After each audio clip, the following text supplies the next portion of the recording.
Assalamualaikum warahmatullahi wabarakatuh. Belum.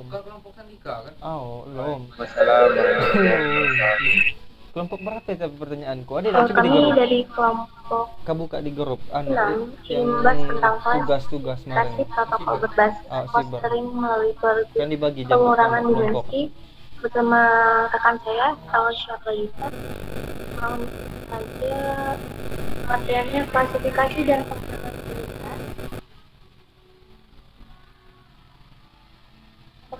Klasifikasi dan pengenalan lalu lintas jaringan adalah komponen penting dalam banyak hal aplikasi internet seperti kontrol lalu lintas atau memprioritaskan penjelajahan daripada lalu lintas yang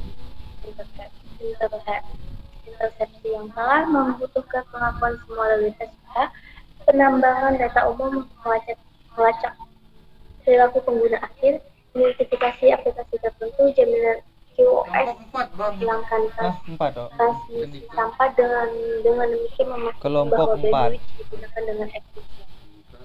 Sampai saat ini klasifikasi utama dilakukan dengan inspeksi muatan lalu lintas paket untuk mencari tanda tangan aplikasi atau SIM atau ekspresi reguler, dan lain-lain. Sementara teknis pemeriksaan muatan telah bekerja dengan baik di masa lalu.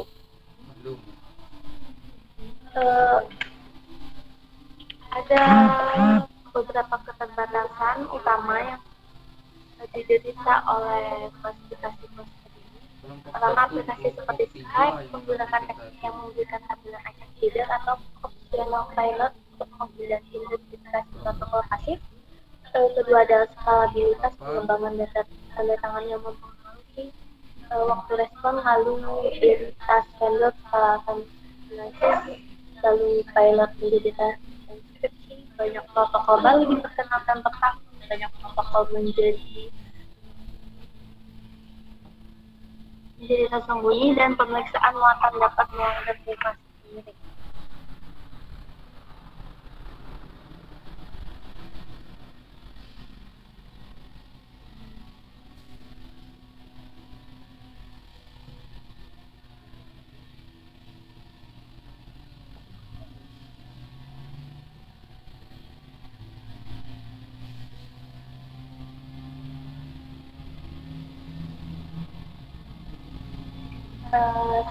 Saat ini ada banyak protokol yang digunakan dan sering muncul protokol baru diperkenalkan, sehingga membuat pengembangan data tanda tangan reaktif untuk setiap yang baru protokol tugas yang menantang di satu sisi dan tidak praktis di sisi lain. Metode klasifikasi protokol ini berbasis non-muatan, maka diperlukan untuk dua luas tugas. Klasifikasi lalu lintas jaringan di dalam keluarga aplikasi dan pengenalan aplikasi tertentu. Bahkan jika mereka menggunakan untuk mencoba untuk menyembunyikan atau diam-diam nyaman, misalnya suara atau video melalui P2P atau video melalui HTTP, misalnya YouTube, atau obrolan, Messenger, Yahoo, atau WhatsApp, atau P2P seperti aplikasi Return, GNU Tela, Imole, dan main game lainnya.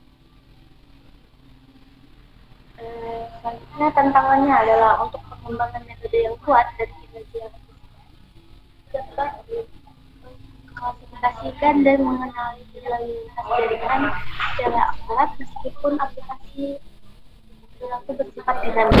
Hanya perubahan aplikasi yang dapat digunakan untuk mengidentifikasikan aplikasi dari keluarga yang sama atau dari versi yang sama.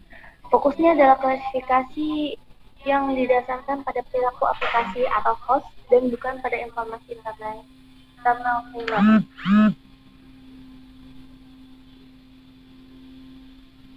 Penganalisan lalu lintas pertama itu harus pengumpulan data klasifikasi protokol berbasis tiga kelompok, yaitu pelabelan protokol aliran jaringan, statistik muatan yang dikumpulkan oleh aliran jaringan. Yang ketiga ada identifikasi host yang berpartisipasi dalam data tersebut. Ini ada aplikasi berurutan lalu lintas berorientasi arus pengenalan jaringan. Pertama itu ada dapat mengalirkan jaringan baru, Lalu untuk setiap aliran jaringan, penganalisis memeriksa jangkauan paket ini.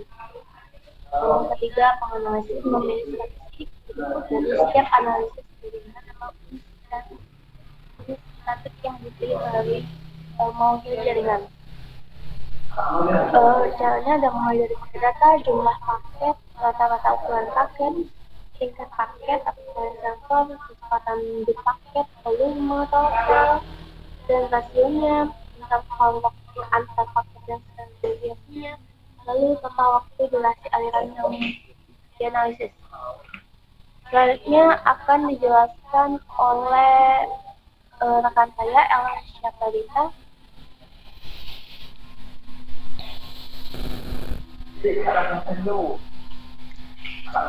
Oke, baik. Selanjutnya saya akan menjelaskan mengenai sampai mana tah? Aplikasi berurutan, no?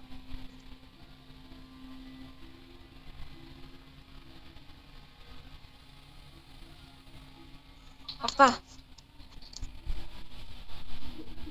Oh, tadi aplikasi berurutan, lanjut ke yang ini. Klasifikasi protokol berbasis clustering. Jadi selanjutnya saya akan menjelaskan mengenai klasifikasi protokol berbasis clustering. Melalui pengurangan dimensi, bagian ini menjelaskan cara mengklasifikasikan protokol melalui pengurangan dimensi. Itu algoritma dijelaskan melalui aplikasi mereka ke jaringan komersial itu dijelaskan dalam sekte. Tetapi metodologi yang diusulkan bersifat umum dan umum serta sesuai jenis dataset dan jaringan lainnya. Masukan untuk proses ini adalah matriks yang dihasilkan oleh protokol penganalisa lalu lintas klasifikasi. Matriks ini berisi informasi statistik tentang metadata. Matriks ini berisi statistik pada berbagai nilai metadata yang dikumpulkan oleh penganalisis lalu lintas. Klasifikasi dan pengenalan protokol dilakukan secara real time. Klasifikasi dan pengenalan protokol berisi langkah pelatihan awal untuk periode pelatihan yang telah ditentukan dan baru kemudian klasifikasi diterapkan secara real time. Langkah pelatihan menghasilkan infrastruktur untuk langkah klasifikasi. Bagian selanjutnya memberikan deskripsi lengkap tentang algoritma PCR yang diusulkan. Jadi hasil eksperimen. Algoritma PCR diuji pada kumpulan data yang berisi lalu lintas jaringan nyata yang ditangkap dari jaringan perusahaan besar. Itu diuji pada 16 set data publik dari repositori UCI. Dan hasil pengelompokannya dibandingkan dengan beberapa algoritma pengelompokan yang dikenal. Kumpulan data ini berasal dari domain yang berbeda dan tujuan dari percobaan ini adalah untuk menunjukkan bahwa PCR bersifat umum dan dapat ditampung dalam domain yang berbeda.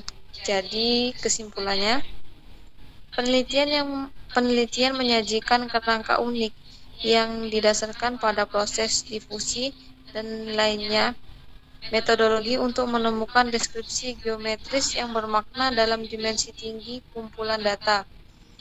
Kami menunjukkan bahwa fungsi eigen dari Markov mendasari yang dihasilkan matriks dapat digunakan untuk membangun proses difusi yang menghasilkan perwakilan yang efisien sentasi struktur geometris kompleks untuk analisis data dimensi tinggi. Metode yang peneliti usulkan secara otomatis mengklasifikasikan dan mengenal protokol jaringan dengan tingkat akurasi dan klasifikasi yang tinggi, sambil meminimalkan kesalahan klasifikasi kecepatan. Selain itu, ini menunjukkan hasil yang baik saat menguji pengelompokan tujuan untuk tugas. Baik, terima kasih. Hanya itu yang dapat saya sampaikan. Saya kembalikan kepada Oktari. Baik, terima kasih kepada rekan saya Ellen Syarahita. Selanjutnya, jika ada yang ingin ditanyakan, silakan atau kita bisa langsung ke kelompok berikutnya.